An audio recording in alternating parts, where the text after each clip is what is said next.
Welcome to From a Woman to a Leader, a podcast dedicated to discussing the challenges and providing tips for women in tech leadership.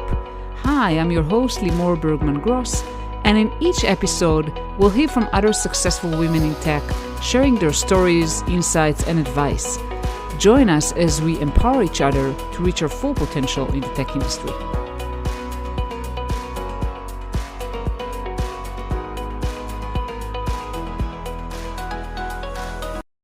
Hi, everyone. Limor is here, and welcome to my new podcast, From a Woman to a Leader, where we help women scale up their careers. And I'm so happy to have with me today Ashley McCray Ford, who I had a great pleasure to meet in Tel Aviv like a few weeks ago. And Ashley is an incredible leader, an incredible woman, and she's the co-founder and CEO of Choose. Hi, Ashley. How are you? Hi, Limor. I'm doing lovely. Thank you for having me on your podcast.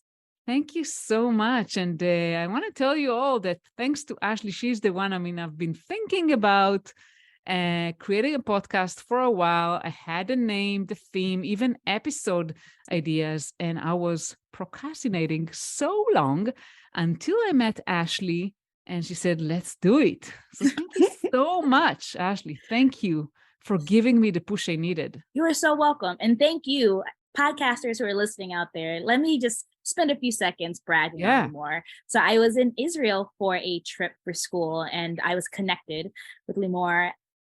I was looking for phenomenal coaches, phenomenal women entrepreneurs, and a friend of mine, Julia Austin, like, you have to meet this woman. So not only did she pick me up, she took me to this phenomenal pizza spot, and we had the best wine, and we were just discussing our different passions and our synergies. And she talked about this podcast. And in my mind, I'm like, why has this not existed? But from the conversation, the dialogue we just casually had, this felt like something you were always destined to do. So I am so honored to be able to be a part of it. And I can't wait to see how it continues to grow and prosper. Thank you so much, Ashley. It warms my heart. Thank you. And today we are going to talk about the broken rung. Yes. Which is a new term for me. So why don't you just give us a little bit of background, Ashley? What is the broken rung and why is it even important for us to talk about it?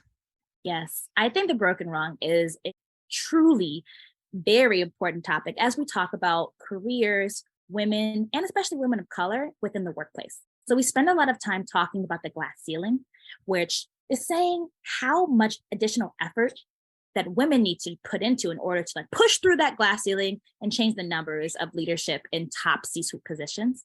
Well, after doing more research, the McKinsey report for women in the workplace uncovered this phenomenon called the broken rung.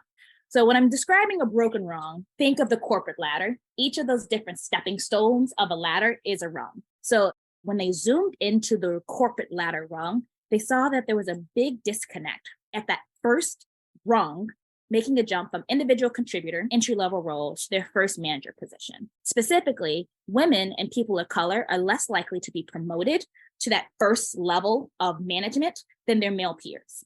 And if we think of just the power of volume and numbers, if you're having less women and people of color promoted from individual contributors to manager, then that continues this ripple effect of less promotions from management to director, from director to VP, from VP to C-suite. And it creates this cascading effect that we see that causes this need of pushing through the glass ceiling. But if we really want to understand how do you patch up this pipeline issue, we have to zoom all the way out and start at the beginning of the corporate ladder at that broken rung. And that is where I focus a lot of my energy and my attention, because I'm an engineer by degree. I'm all about pragmatic solutions. I'm all about a root cause. And when I understood what the broken rung was, then I kind of dedicated my life's work to how do we fix it. Wow, that's incredible. And I can relate to your engineering mind. And I'm also, as you know, very occupied about supporting women, but I never thought about, obviously transition from ICA to a manager is challenging. I know that, I've been there, but I haven't thought about it as like the stepping stone that is basically creating the whole problem. So tell me a little bit about you and how it meets you personally. Oh, yes. So a little bit about me. I'm originally from Chicago area. I am the youngest of 7 and a chemical engineer by degree. I start there because it explains my personality just a smidge. I started my career in oil and gas, and I spent the bulk of my professional experience in CPG, consumer packaged goods, as a product development engineer at General Mills. And I love my job being able to create food that really served the world. If anyone listening has ever had a nice Tex-Mex night at home, we have tacos from a yellow box called Old El Paso. Those are my products. Thank you for supporting my job. I was able to use my natural inquiries and excitement about solving consumer problems to tangible solutions that came to food. But as I worked in oil and gas and then CPG, later as a Bain and Company consultant, and what consistently always was surprising to me, coming from Chicago area, which is a really prominent place for minority talent, was why, and coming from a matriarchy of a large family, why I didn't see as much talent, women talent leading these companies, and specifically women of color leading these companies. Didn't understand how, when I was in these rooms, I remember my first job out of undergrad, I was the only woman. I was one of two women in my entire building of 400 employees, and I was the only person of color, and I was the only person under the age of 40. So this is an oil and gas, middle of Michigan. And I had a very positive experience because I had great coworkers, but it was a staggering experience coming from the way that I grew up. And it kind of set the tone for the rest of my corporate America experience of feeling and knowing that I was coming into rooms and was going to be one of few. And for some reason, I just could never wrap my mind around why there was this disconnect between the quantity of talent that I grew up just being around and the quantity of talent I saw in leadership positions. So that kind of planted the seed for me when I was applying to business school of wanting to answer this thesis, wanting to find the data, wanting to understand like where that disconnect came from. So I ended up applying to business school. I chose to attend Harvard Business School in Cambridge, Massachusetts, and I spent 3 years of my MBA experience digging into this problem. What helped for my passion in this space was outside of my work at General Mills, I was extremely active in my community. I sat on the National Board of Directors for the National Society of Black Engineers. It is a 30,000 person international organization dedicated to changing the face of STEM and exposing as many Black and Brown students to the power of science, technology, engineering, and mathematics as possible. I was also a Girl Scout troop leader. So really providing the voice to young women of entrepreneurship, creativity, and just really giving that sense of self as early as possible. And I was even awarded the youngest woman on the top 50 women in business list back in 2019 for my contributions within the company and outside in the community. And all of these things just kind of swirl together into my passion of how am I helping to really provide the voice to the voiceless. And for me, being a very proud corporate America woman, I wanted to really provide more assistance in solving this problem. That's how I discovered this broken rung. And specifically, how do we fix this broken rung? How do I use all these different experiences, all of the mentorship, all of the learning that's been poured into me, to pouring it into the next generation? So 10 years from now, we are not talking about the broken rung. It is something of the past. And this is how we got here. That's incredible, Ashley. Thank you. That's an incredible journey and story. Now you're back, from Massachusetts to Chicago. I am. And I'm so happy to be back. It's been 10 years since I've been back in Chicago for a long tenure. And let me tell you, the first thing I had was a great slice of pizza and chef's kiss. Oh, there's nothing that beats hometown food. Absolutely. Absolutely. And when we talk about the broken rung, why does it happen? I mean, what have you found out? What are the causes to this issue in the first place? There's so many contributing factors. So one of which that was surprising to see, but was reinforced. I've had over 300 interviews at this point with career coaches, executives, women of color, as well as women, and just overall professionals. I've spoken to professors. I've spoken to industry leaders. I've spoken to CEOs of diversity, equity, inclusion, all focusing on this research prompt. And it's been basically three main contributors that have really fed into what causes this broken rung. So one, individually, I mentioned my experience of being one in the room, and that over time of experiencing subtle microaggressions can create the emotional tax. So emotional tax is when an individual is dealing with, for instance, from my experience, I started my career in oil and gas. I remember one of my operators, manufacturing term, we were joking about power outage, and they were saying like, oh, if the power went out, I wouldn't be able to see you. And because I am a Black woman. So in order to say, because I'm so dark, I wouldn't be able to see you. So how could we fix the issue? And I was 19 when I was working with this individual. I had forgotten that story until I was talking to my sister recently, and she brought that up. And I was like, oh, I had even forgotten that was one of the conversation I had with a peer in my first corporate America experience, because that's an example of one of those emotional tax situations. When you experience microaggressions so commonly, it just becomes a part of your experience that you may not even take it as such. A bigger piece is the relationships. So your relationship with your manager is the most potent determination on if a person is going to be retained at a company or not. So they always say people don't quit jobs because they don't like their jobs. They're more likely to quit their job because they don't have a positive relationship with their manager. So that is just one of the key relationships that feed into the broken rung, relationship with managers, but also the relationships they have with sponsors and their managers' managers. So women and people of color specifically are less likely than their male peers to have a relationship with their manager and their manager's manager outside of work. So they joke about golfing, or like, are you going to play golf with them outside of the workplace? And sometimes there's different conflicting data on what causes this.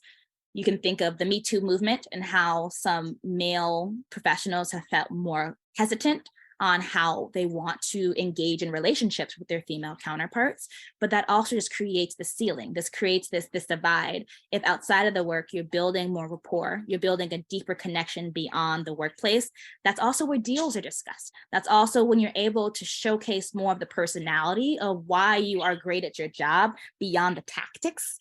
And that is more likely to help grease the wheel for when opportunities come about, because they understand, what are you looking for? What are your passions? Why you're adding value to the company? These key interpersonal relationships that go beyond. Another interesting point in terms of contributing to the broken rung in terms of interpersonal relationships are how mentorship relationships are different between female counterparts and male counterparts. Specifically, female relationships in terms of mentorship and coaching are more likely to be focused on confidence. How do you help dissuade the imposter syndrome?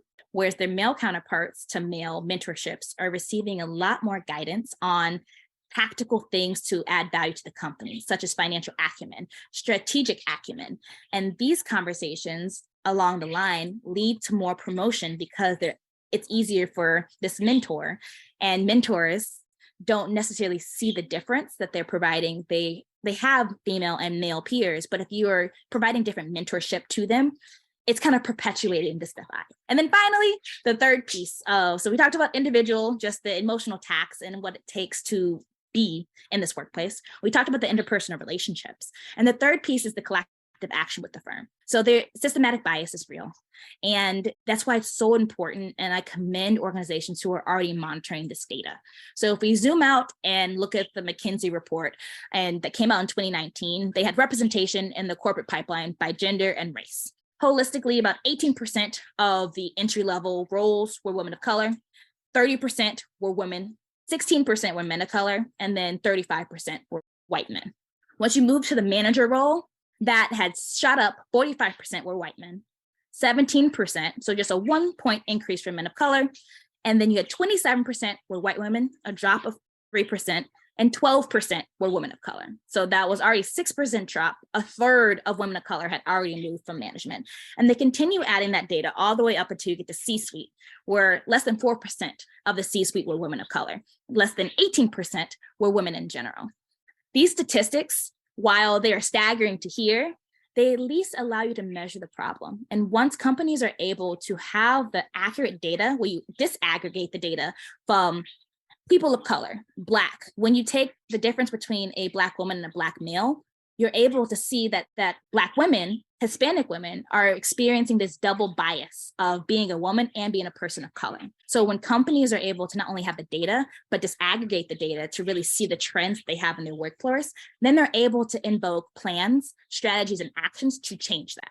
So going back to your initial question of what really causes the broken rung, it is a plethora of things. But if I'm listening to this as a corporation of what can I really do tomorrow, I would say, one, making sure that you create a sense of belonging, that you have more than just one person who is a person of color in your organization, who is a woman at the table, because there's power in psychological safety, as we saw in the Google study of what was the 2 key factors of productivity.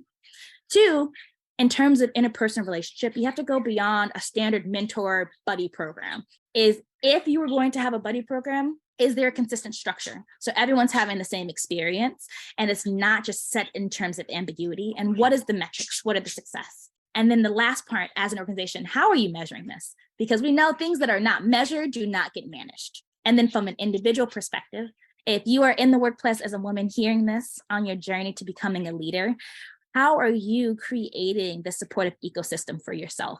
If you may be one of the few at your workplace, making sure that you have a network, fellow phenomenal women, fellow phenomenal allies outside the workplace that you can share your lived experiences so you don't feel lonely and you don't feel like you have to go through this on your own, because you don't. Making sure that you have these relationships, make sure you power map, see where are the missing gaps between your relationship with your managers, your manager's manager, your manager's manager, that you are enough and you are worthy to put time on anyone's calendar, and being intentional about that relationship, because I know it could feel icky to set these relationships up, but it's really who else is going to empower and advocate for you more than yourself.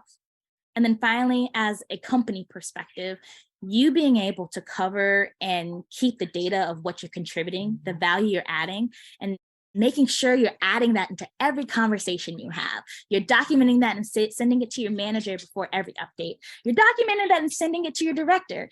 And as you are conducting your own data, you're also encouraging your company to do it as well, so that all those pieces can come together as we're working to fix this broken rung. Wow, this is incredible. It definitely seems like a topic that is top of mind for you. I'm so impressed by the level of knowledge that you have.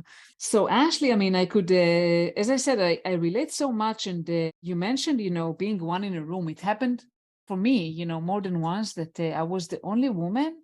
You also mentioned the microaggression. I actually didn't think about it then as microaggression, but, all those little things that are planted in your head and eventually, become reality. And I hear from a lot of women that they are afraid of being assertive because they think that they will be seen aggressive. And a lot of times they are considered too emotional, when it's actually, not a bad thing necessarily, actually positive. So definitely a lot of those biases. And I wanted you to kind of relate to the relationships, especially, with your manager, with the manager, and all that. And you mentioned, it's a boys' club. We all know that, right? Golfing or what have you. I've definitely been there, right? Going to baseball and different things I didn't want to do.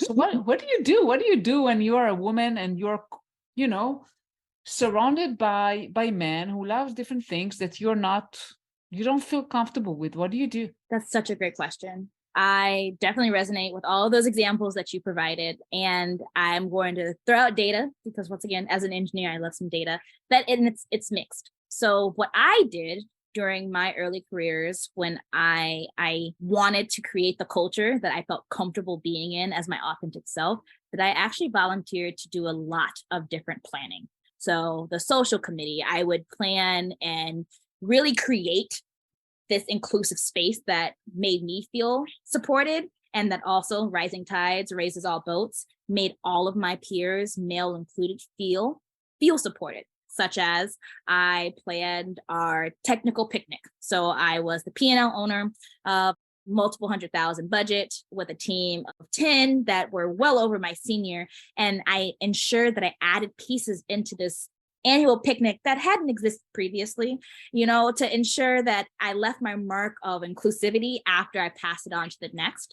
And on the flip side, this is a very common theme that we've seen for women and minorities, that they take on a lot of volunteer and unpaid roles within the workplace, partially trying to increase their brand recognition, to increase the likelihood of promotion. And on the other hand, maybe even trying to create this culture, as I mentioned, that you want to be in the culture that you're living in. And the data is split on whether that is actually helpful. So you're splitting your time and adding value to the company, but you're not necessarily adding value in the revenue generating component of the business. So now that I am in more of the mid to late stage of my career, where I am trying to fit in, more so to your question of how do you really show up as yourself? And even if that means some of these events you are not interested in, I think it is in terms of intentionality. I am extremely intentional with building relationships in a way that makes sense and provides energy for me. I love deep conversations. So I have coffee chats, walking coffee chats. So I will be sure to set up time with every single one of my teammates. And during that time, that individual time, I get to know who they are. I share more about who I am, and I keep notes about the coffee chat. So I'm able to follow up with interesting articles or like podcasts or things that I find that really make sense for them to constantly be keeping like top of mind in their mind. I will attend events that I'm interested in all the time. I even picked up golf because I genuinely love I'm an athlete in my youth, and I love soccer or football, depending on who's listening to this podcast. And I recognize that my ability to be great at soccer or football, the older I get, the less likely that is. So I picked up tennis and golf for my own benefit of how can I be active as my career continues to progress. And I ensure that I add that into the conversations. So to your point on, if you don't want to do any of these things, how are you able to still build these relationships and rapport? I think most important is finding out what do you do enjoy and making sure that that is something that you incorporate into your relationship with them and the team. Second, sometimes you have to eat your vegetables, or as my old director would mention, hold on one second. So sometimes you have to swallow the frog first. And that means you may end up going to an event or two that you may not care for once or twice. But I don't think in this world of Brene Brown and vulnerability and authenticity that we're living in, the idea that you have to continuously do that ongoing is definitely not in the reality. And I also think what's really helpful is having this conversation with the person who owns the budget. So if your manager is the one in charge of picking the events that you are doing, and you guys constantly keep going to a football game, I'd already said 2 or 3 suggestions on what to do instead of going those. So this is like my 4th suggestion. So I had provided 3 suggestions for the woman herself of what to do. Mm-hmm. And this suggestion is to the manager of teams who are creating these events. So one way to ensure that you're not putting a woman or any person on your team in this position of having to go to an event that they don't want to consistently is to have an anonymous survey that goes out before and after, soliciting suggestions and asking for feedback of these events. That way you're able to give your team a psychologically safe space to articulate if golfing really isn't their thing, or if going to baseball games or going to sporting events for team bonding, or even alcohol-centered events for people who are sober, if those are not things that really make them feel enabled to bond and have the team camaraderie. Because at the end of the day, the goal of these events is to bond and help the team become stronger. So if you feel like you have to fake the funk while you're at these events, it's really not serving that purpose. Absolutely. And inclusivity is not just about women and women of color. I mean, I remember that I had a team outing that we did many years ago. And we had to take into account that everyone can participate in different activities, no matter how tall they are, how much they weigh. You know, you sometimes have to take different things into consideration. And It's not just about the gender or the color. 100%. And even keeping in mind the timing of these events. So thinking of people who have families versus people who do not have families, if you're constantly having these team bonding experiences after work when people have to go take care of their children or pick up from daycare, it kind of makes it less inclusive for everyone, as opposed to, this is the importance of these surveys. And the reason why I suggest surveys as opposed to having the conversations directly with the individuals, because sometimes, depending on the culture of your team, they may not feel like they are safe to say, hey, I need you to have these team building events during work, maybe a lunch hour. Let's have a lunch focused event where we bring in an expert or have a paint and sip or insert XYZ alternatives. So making sure that, once again, going back to data, as a manager, what is extremely helpful is having these anonymous surveys so you can get as much data as possible in a way that protects the anonymity of your team, but also provides you the information of how you can really create a culture that's inclusive for all. Absolutely. Any last tips you have for the women themselves of what they can do in order to move from the IC to a manager? Oh my goodness, so many. I would say one, the biggest thing in my mind is the importance of continuously developing in yourself. So finding a coach, as I'm sure if Limor hasn't mentioned herself, she is a phenomenal one. Thank So you. connect after this. And the reason why I say a coach is someone who is able to be an unbiased outside perspective to ask you questions and push you on previously held misconceptions that can help you understand the rest of this pie. There's always going to be different pieces that can help you on your journey. And the advice I'm giving you that is applicable today may not be as applicable 6 months from now. And the beauty of a coach is they're able to know all of the details of your journey, as well as their respective insights and expertise to really put you on the journey that makes the most sense for you. So number one, I would say coach. In addition to that, if you maybe a coach is outside of your wheelhouse right now, having that supportive ecosystem, so friends, family, the internet, books, podcasts, there's so many out there that sometimes it can even be overwhelming amount of resources. So making sure that you find what makes the most sense for you. But I would add third is taking the time to introspect and connect with what are your values and what matters most. And that is an easy way to kind of weed through all of those resources and hone in on maybe 1 to 3 goals that are most important for you. Whether that is, to the earlier question, can I show up in these spaces as myself, my true authentic self? Or how can I say no to events that I do not want to go to? If that is your goal, I support it. And I guarantee you that there are articles and podcasts for it. So there's so much on this journey of making the jump from IC to manager and resources. But I think what's most important is you understanding what are your values and motivations for wanting that jump.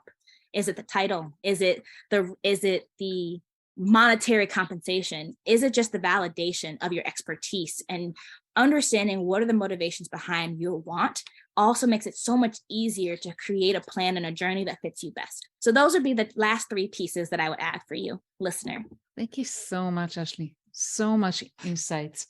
And now I want to get kind of back to you and how people can reach out to you and tell us a little bit about Choose. Yes. So if you could not tell by my passion on this topic, I spend a lot of time working with companies on how are they really supporting their talent. Specifically, why do I care about the talent? Because the talent is the heart and soul of what makes companies work. So being able to not only retain, but support and promote their women in the workplace. And our focus right now are women of color. So Choose, we are a career accelerator for women of color in the workplace. We are focusing on corporate America. I have a deep background there, and I think corporate America has a unique perspective in terms of really pushing the envelope on innovation, and that includes innovation in how we treat our employees. The rest of the workplace really follows suit in how that works. So if you want to hear more about Choose, you can check out our website. It is Choose, WOC, so CHOOZ, WOC.com. If you would like us to come and provide an accelerator for your company, you can reach out to us online at our website. You're also able to email me at hi@choosewc.com or choosewc@gmail.com. We have a couple different methods for you to reach out to us, because what's most important is we like to stay connected to you, the women who leverage our skill set, and the companies who recognize the talent that they have and the reason that they want to encourage and promote these wonderful women into the roles they deserve. So I would love to keep in contact. I'm also on LinkedIn as Ashley McCray Ford. So I'm happy to continue the conversation if this content resonates with you. I am also a coach. So our focus is beyond women of color. So feel free to reach out to me on LinkedIn if you want to hear more about coaching possibilities. Wow, thank you so much. So many ways to contact you and so many things that you do, which is incredible and so much needed, Ashley. Thank you so much for being here today. It's been a real pleasure talking with you today. It has been such a pleasure to be here. Thank you so much for sharing your platform with me, and I look forward to the continued conversation. Thank you for listening to another episode of From a Woman to a Leader. This is your host, Limor Bergman Gross, and I want to encourage you to reach out to me on LinkedIn, Limor Bergman, and let me know, what do you think about the episodes? Feel free also to comment on Apple Podcasts and tell me, what do you want me to talk about? Which guests do you want me to bring? I really appreciate that, and have a wonderful day.